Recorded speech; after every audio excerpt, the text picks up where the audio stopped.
What's up, everybody? Welcome back. I'm Abe. This is EVE Online, and let's talk about planning out and having multiple characters to work with. So, first off, there was a question that was asked on YouTube by, I think it was, let me see here, I think it was General Prodigy, who asked if you can run multiple accounts at the same time without getting banned. And the answer is yes, but only if they're Omega accounts. And so why that's important is because, I don't know, I've got a couple Alpha accounts and a couple Omega accounts, and if you can have both of your characters going at the same time, that has different implications. So, most recently, I used one character to light a Sino for my other character so I could jump in, whatever it is that I was moving. So that's really handy. You can use one character to salvage and clean up behind another character. And I guess they probably don't need to be like active at the same time in order to salvage and clean up missions and or anomalies and things after you, but it helps quite a bit because you can just transfer a bookmark or have one be in a fleet with the other character and have one character warp to the other and start salvaging and looting before the other one goes back and hands things in. So there are a lot of ways that multiple characters can work synergistically together. Some people 8-box, 12-box, and 16-box characters where they have literally like 16 open windows of EVE Online going at the same time, and they just run full mining fleets. So that's one option. Even though that's an incredibly lucrative option, you got to figure, just to do a little math, I've heard that you can make 18 million ISK per hour mining in high sec with an Orca. So that's just additive, right? If you have two accounts doing that, it's 36 million an hour that you're making. It's 48 or 54 or whatever, right? As you add characters, you just add the ISK per hour. If you're trying to plex all of those accounts with money that you've made in game, doing something that you're only making 18 million ISK per hour per character doesn't make a lot of sense. Just because it's still a relatively low amount that you have to, each account is going to require 1.7 billion ISK to plex for the month, and adding that up, you're still only, I don't know, you know what I mean? You're still only applying 18 million ISK per character, so you still need 100 hours, 1,000 hours or something like that. 100, yeah, I don't know. You need a lot of hours per character doing that same task in order for that to make sense. Another option is you have one in an Orca and 15 in skiffs or procurers, so that the Orca is boosting for the entire fleet and everybody's mining a lot faster. That's a much more efficient way of doing that. So in as far as setting up your plan, think about what you want your characters to do, right? So let's just open up. I've got Strontium, which is a bad name. I thought his name was Strontium, but it's not. It's Strontium. That's terrible.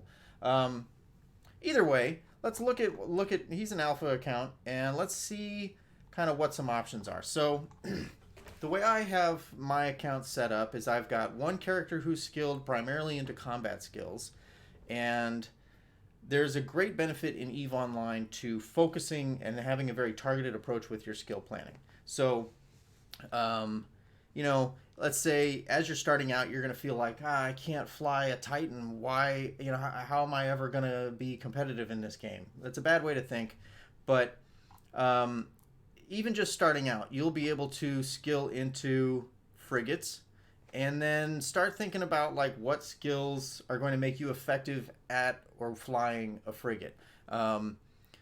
If you want to run missions, if you want to mine, if you want to be a hauler or an explorer or any of these other various things, pick a task and start training that character towards it, right? So we've talked and we've had other videos about like how to do that a little bit.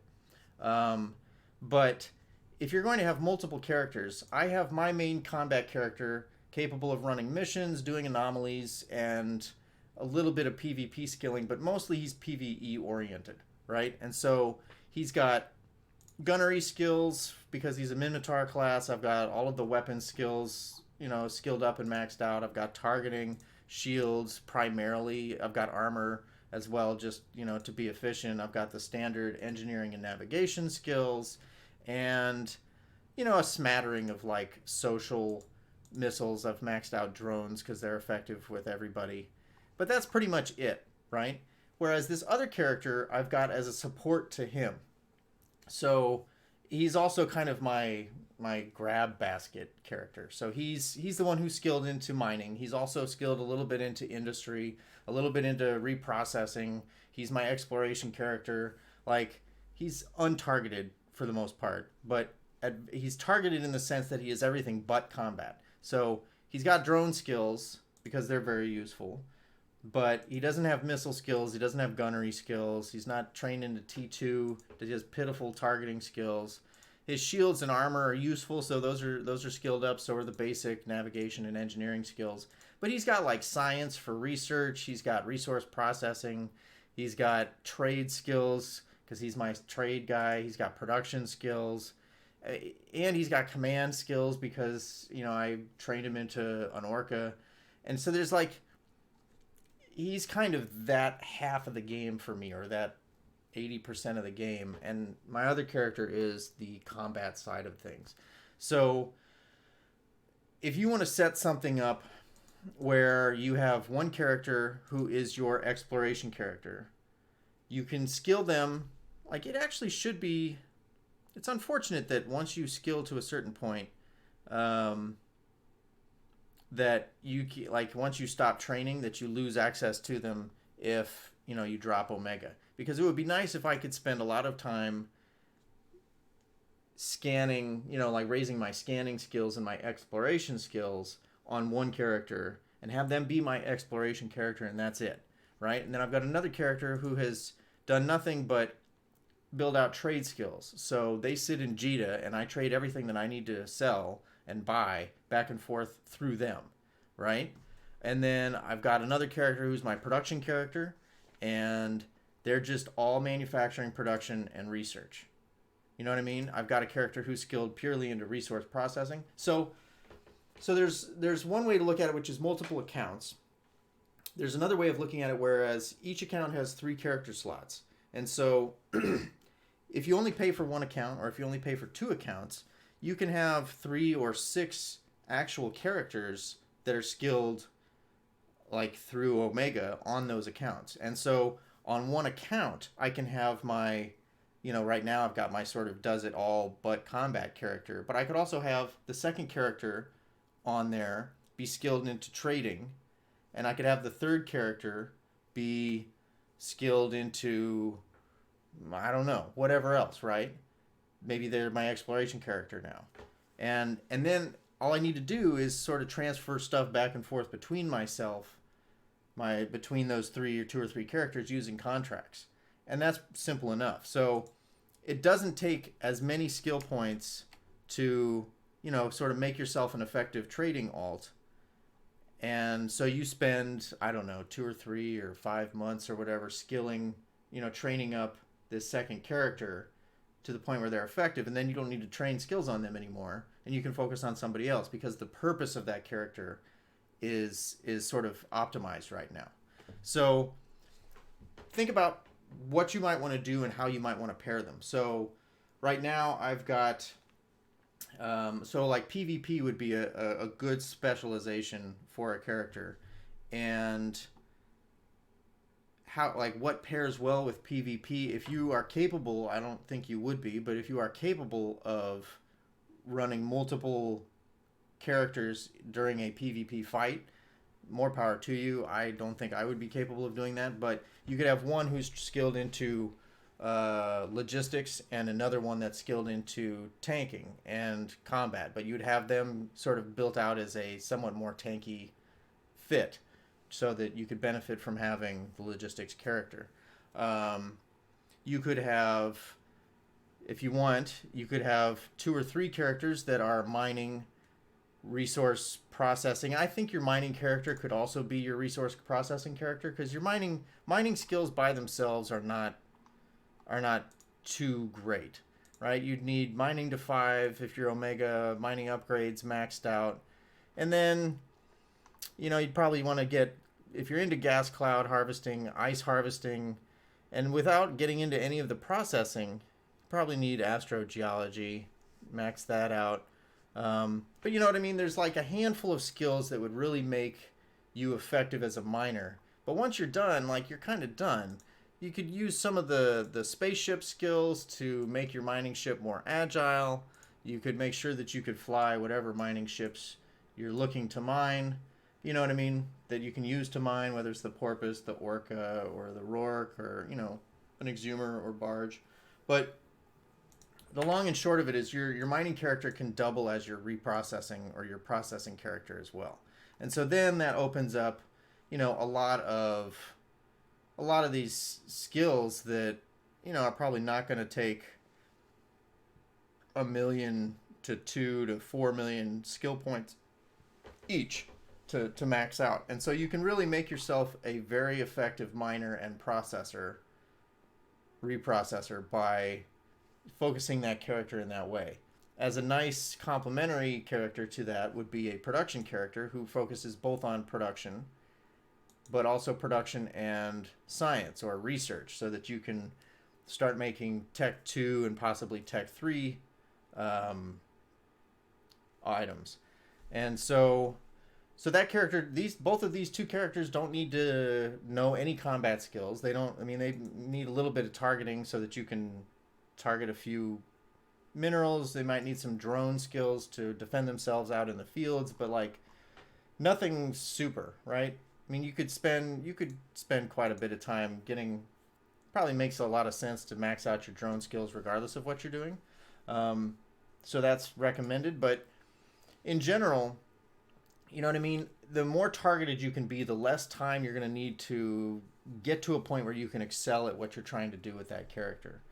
And then, once you've got your production, you've got your mining, those two feed into each other well. Get a third character, and this can maybe be on the miner's account.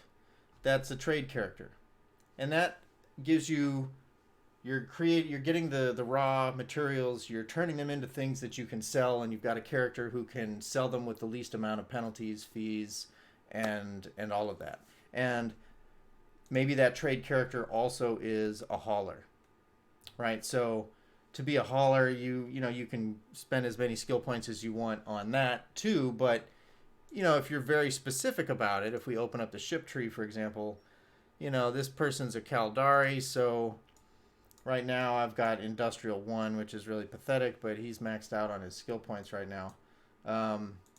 Regardless, like I could skill into transport ships if I want to fly deep space transport, freighters, and so on. And so then all I really need to do is focus my skills on the skills that are necessary to effectively and efficiently fly these ships, right?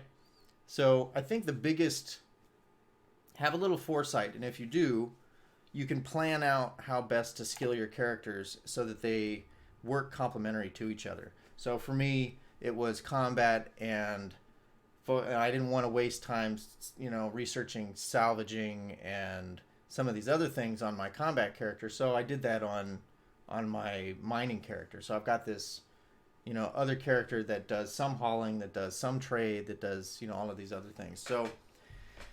So yeah, I think that I have found that while in Null, that having a character that can do transportation of goods from high sec is valuable. It's very valuable. And you need to be comfortable with some scanning skills so that if you get yourself into, like, take this for example.